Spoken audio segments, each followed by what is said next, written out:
अब ज्ञान वैराग्य में महिमा होने लगी है। तो भागवत प्रमाण दे रही है कि भक्ति होना चाहिए ज्ञान के साथ भी और वैराग्य के साथ भी, अलग नहीं है।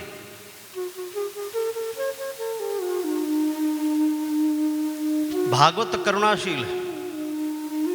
जो भागवत ज्ञान वैराग्य को भी सुदृढ़ कर दे, इससे बड़ी करुणा और क्या हो सकता है। ठाकुर तो करुणाशील, उसकी तो आदत है ही, कृपा करने की आदत है उसकी। इसमें एक चरित्र आता है, शायद आप लोग भी श्रवण किए होंगे, धुंधकारी का चरित्र। धुंधकारी महादुष्ट था, माता पिता को सताता था। ऐसा कोई कष्ट नहीं जो माँ बाप को न दिया। श्लोक आता है, गया श्राद्ध सते नापी। उसकी मुक्ति गया श्राद्ध में जाकर 100 बार भी श्राद्ध करे तो भी नहीं हो सकती। और मैं तो कहता हूं होना भी नहीं चाहिए।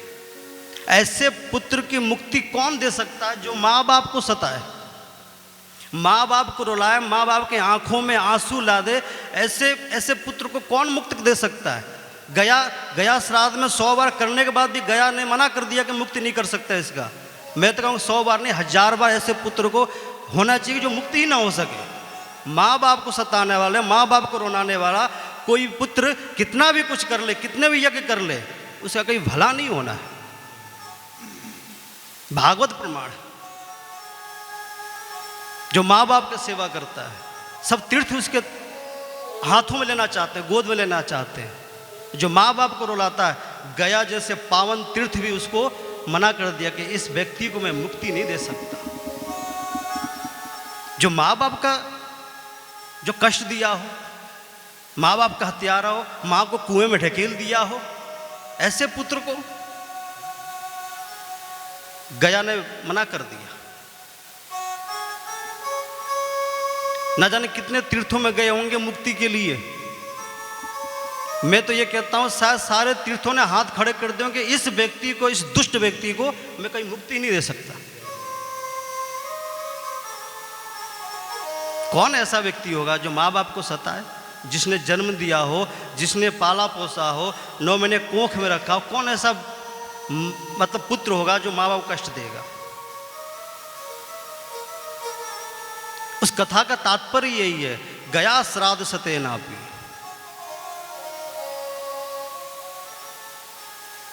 कभी मुक्त नहीं हो सकता। लेकिन भागवत तो धन्य है ये भागवत।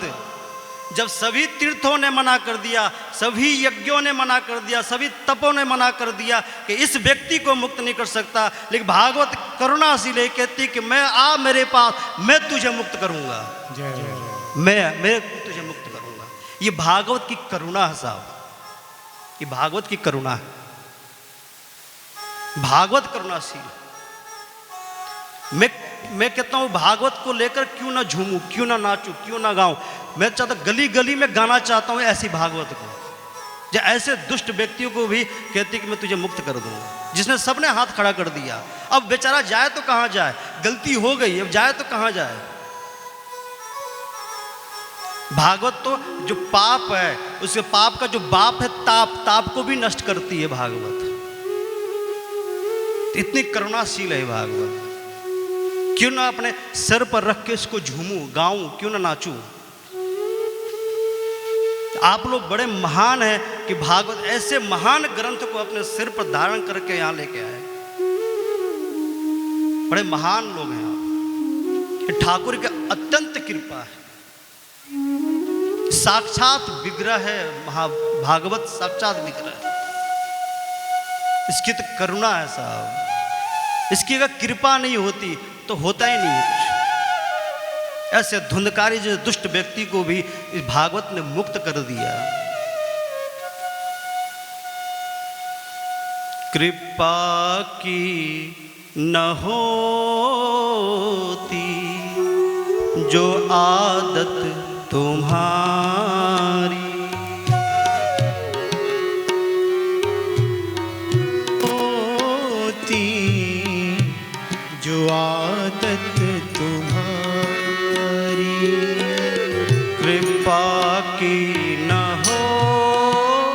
होती जो आदत तुम्हारी।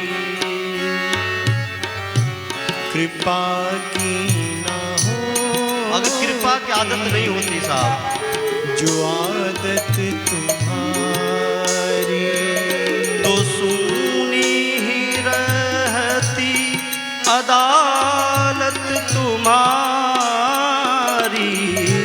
कृपा की न होती जो आदत तुम्हारी, तो सुनी ही रहती अदालत तुम्हारी। कृपा की न होती आदत तुम्हारी। ठाकुर तो आदत से मजबूर है, कृपा करने की आदत से मजबूर है। सब उसी के अंश हैं। कोई अंश अपने अंशी को दुखी नहीं देख सकता।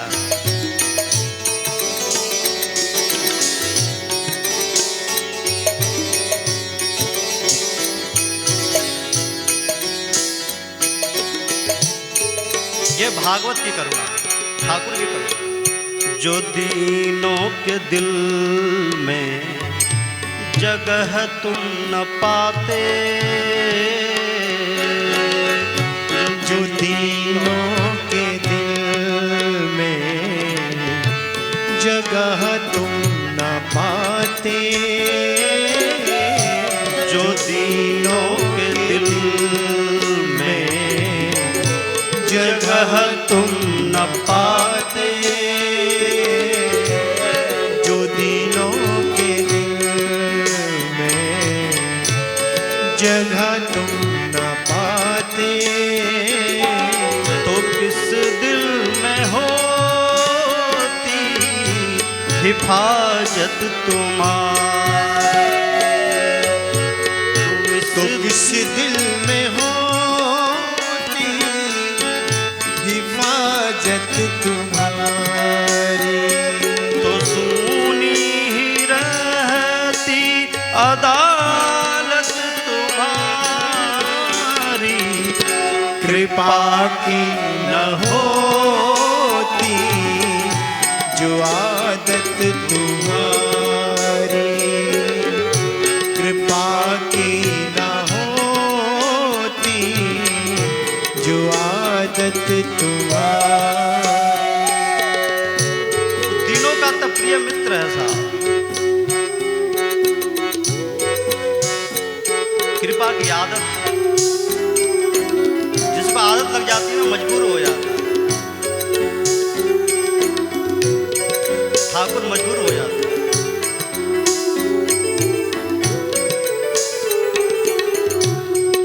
गरीबों की दुनिया है आबाद तुमसे, गरीबों की दुनिया है आबाद तुमसे, गरीबों से है बात शाहद तुम्हारी। गरीबों से है बात साहत तुम्हारी। तो सुनी ही रहती अदालत तुम्हारी।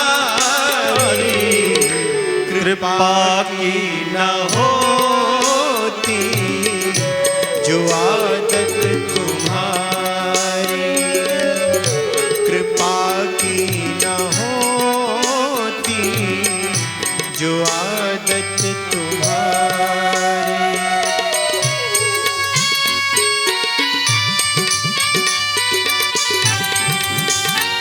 गरीबों के वासाहत तुम्हारी।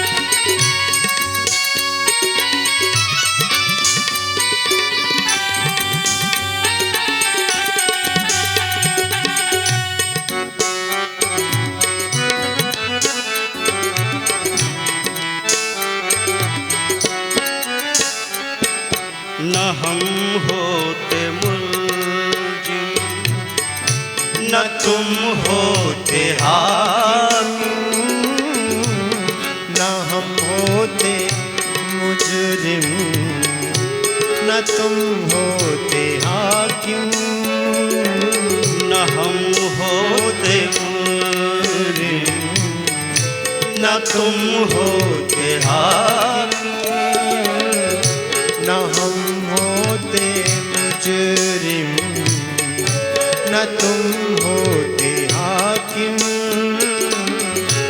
न घर घर में होती इबादत तुम्हारी, न घर घर में होती इबादत तुम्हारी। तो सुनी ही रहती अदालत तुम्हारी, कृपा की न होती जो आदत तुम्हारी।